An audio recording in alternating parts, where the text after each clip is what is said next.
로마서 3장 1절부터 8절 말씀입니다. 저부터 교독하겠습니다. 그런즉 유대인의 나음이 무엇이며 할례의 유익이 무엇이냐? 범사에 많으니 우선은 그들이 하나님의 말씀을 맡았음이니라. 어떤 자들이 믿지 아니하였으면 어찌하리요? 그 믿지 아니함이 하나님의 미쁘심을 패하겠느냐? 그럴 수 없느니라. 사람은 다 거짓되되 오직 하나님은 참되시다 할지어다. 기록된 바 주께서 주의 말씀에 의롭다 함을 얻으시고 판단 받으실 때에 이기려 하심이라 함과 같으니라. 그러나 우리 불의가 하나님의 의를 드러나게 하면 무슨 말하리요? 내가 사람의 말하는 대로 말하노니 진노를 내리시는 하나님이 불의하시냐? 결코 그렇지 아니하니라. 만일 그러하면 하나님께서 어찌 세상을 심판하시리요? 그러나 나의 거짓말로 하나님의 참되심이 더 풍성하여 그의 영광이 되었다면 어찌 내가 죄인처럼 심판을 받으리요? 또는 그러면 선을 이루기 위하여 악을 행하자 하지 않겠느냐? 어떤 이들이 이렇게 비방하여 우리가 이런 말을 한다고 하니 그들은 정죄 받는 것이 마땅하니라. 아멘. 오늘 말씀을 통해서 우리가 알 수 있는 몇 가지 내용이 있습니다. 첫째로 유대인에게도 유익이 있습니다 라는 것입니다. 유대인에게도 유익이 있습니다. 1절, 2절 말씀 제가 읽어드리겠습니다. 그런즉 유대인의 나음이 무엇이며 할례의 유익이 무엇이냐? 범사에 많으니 우선은 그들이 하나님의 말씀을 맡았음이니라. 바울은 지금까지 유대인이라고 하면서 하나님의 말씀을 지키지 않는 사람들의 모습을 지적하였습니다.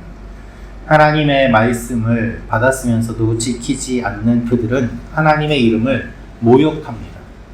하나님이 그들을 당연히 더욱 심판하실 것을 이야기합니다. 그렇다면 유대인은 현재 불리한 상황에 있고 억울한 상황에 있습니까? 그렇지 않다는 것이죠. 유대인이 율법을 먼저 맡은 것이 하나님께서 주신 은혜라는 것입니다. 그래서 2절을 보면 우선은 그들이 하나님의 말씀을 맡았음이니라 라고 되어 있습니다.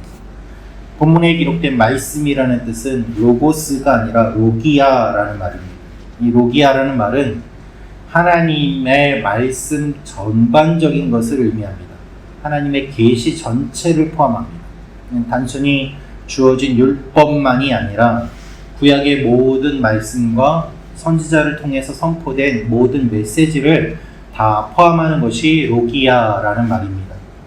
다른 나라들과 달리 하나님이 유대인들을 택하시고 그들에게 말씀을 주셨습니다. 그것은 하나님이 그들을 사랑하기 때문입니다. 한두 번 이야기하지 않고 계속해서 이렇게 선포하고 선지자들을 보낸 그 뜻이 하나님의 마음임을 바울이 이야기합니다. 이것이 얼마나 큰 은혜입니까? 그래서 유대인이 이러한 것을 보니 그들이 하나님의 말씀을 맡은 것이 먼저 가장 큰 유익이다라고 바울이 이야기를 하고 있는 것이죠.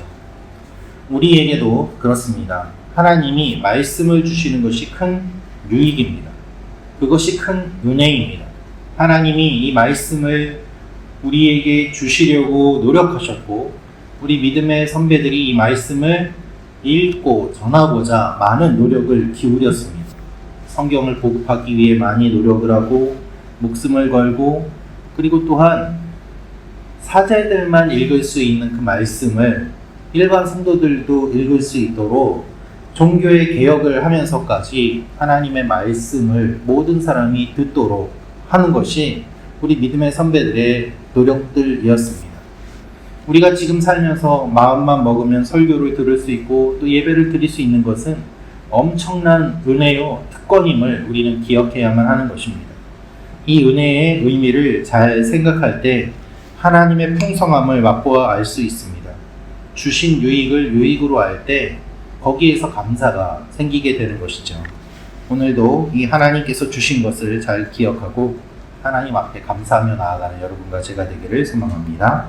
두 번째로 알 수 있는 것은 하나님은 신실하십니다는 것입니다. 하나님은 신실하십니다. 3절 4절 말씀 우리 같이 읽도록 하겠습니다. 시작. 어떤 자들이 믿지 아니하였으면 어찌하리요? 그 믿지 아니함이 하나님의 미쁘심을 패하겠느냐? 그럴 수 없느니라. 사람은 다 거짓되되 오직 하나님은 참되시다 할지어다. 기록된 바 주께서 주의 말씀에 의롭다함을 얻으시고 판단받으실 때에 이기려 하심이라 함과 같으니라. 여러분, 법이 있는데 그 법을 지키지 않는 사람들이 있습니다. 그러면 그 법이 소용없는 것입니까? 그렇지 않습니다. 법을 지키지 않는 사람들이 잘못된 것이지 법이 잘못된 것은 아닙니다. 하나님이 말씀하시고 율법을 주셨습니다.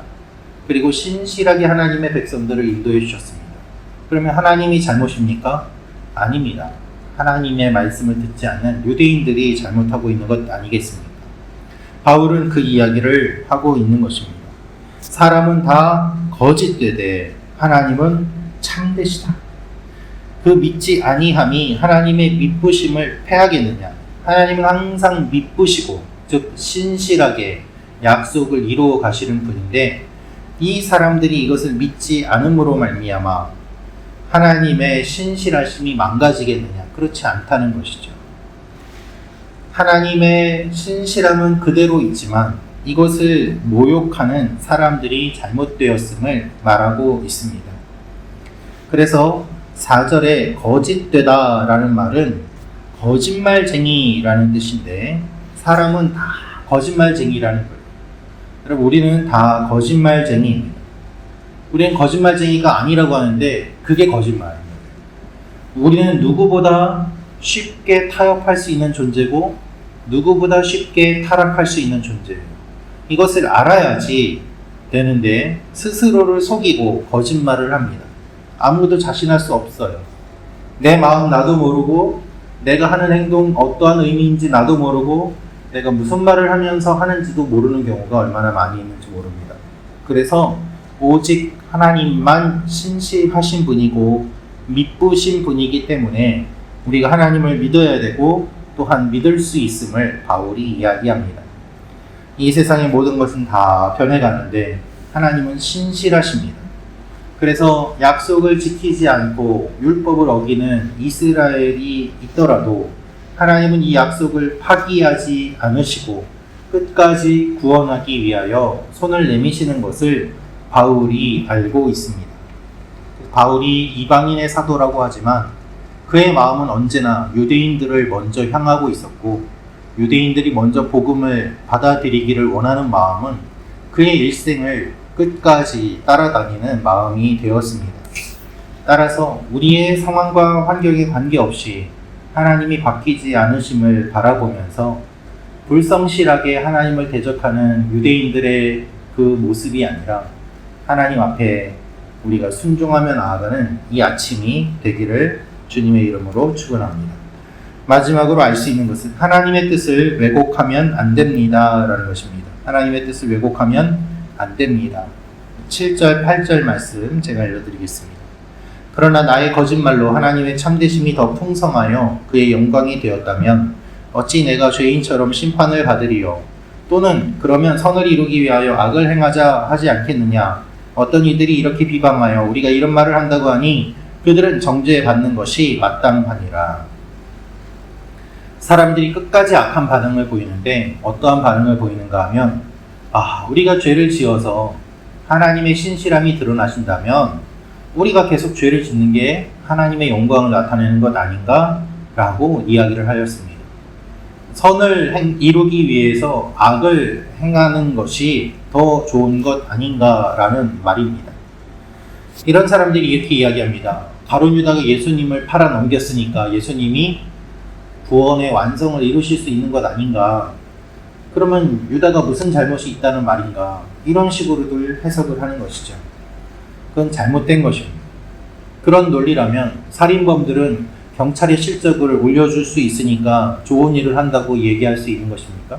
그렇지 않습니다. 완전히 배변인 것이죠. 앞서 우리가 오늘 이 말씀을 읽은 것처럼 죄를 짓는 사람들은 죄를 좋은 것이라고 바꿉니다. 지금 악을 행하는 사람들이 궤변을 늘어놓습니다. 우리가 하나님의 말씀을 어기는 것이 하나님의 영광과 신실함을 드러내니까 좋은 것 아니겠느냐. 여러분, 하나님은 우리가 무엇을 하든 하나님 자체로 영광 받으시기에 합당하신 분입니다. 그 자체로 완전하신 분입니다. 우리가 악을 행함으로 하나님의 영광과 정의가 더 드러나는 것이 아니라 하나님은 하나님 자체로 영광 받으시기에 합당하신 분이십니다. 하나님의 뜻을 왜곡하며 주장하는 사람들의 주장이 우리 사회에 점점 더 퍼져나가고 있습니다. 이것이 잘못된 일인 것이죠. 하나님은 신실하시고 우리의 모든 것을 알고 계십니다. 우리 판단을 받으시는 분이 아니라 우리를 판단하시는 분이십니다. 그래서 오늘 우리가 이 하나님을 기억하며 이 아침에 기도로 나아가기를 원합니다. 하나님께서 정죄하시고 심판하시고 신실하신 하나님이 우리를 붙잡아 주십니다. 기도하겠습니다. 참 좋으신 아버지 하나님, 오늘 말씀처럼 우리가 하나님 앞에 신실하게 나아가기를 원합니다. 하나님께서 먼저 유대인들에게 말씀을 주셨는데 그것을 감사하게 여기지도 않고 하나님의 말씀을 어겼던 모습을 봅니다. 우리에게 주신 은혜도 이렇게 우리가 생각하고 있지는 않습니까? 하나님 앞에 겸손하게 신실하신 주님만을 바라보며 나아가는 오늘 하루가 되게 하여 주옵소서. 몸이 아픈 지체들 주님께서 회복시켜 주시고, 또한 아버지 하나님 마음이 아픈 지체들 주님께서 어루만져 주시고, 원근 각지에 있는 성도들 동일한 은혜를 허락하여 주시고, 특별히 내일 주일 예배가 있습니다. 아버지 하나님 예배를 준비하는 손길들 가운데 함께 하시며 준비된 예배가 되게 도와주시고, 이 예배를 통하여서 하나님을 경험하는 귀한 일들이 일어나게 하여 주시옵소서. 주님께서 이루실 일들을 기대하고 이 아침에도 은혜 주실 것을 믿사오며 예수님의 이름으로 기도합니다. 아멘.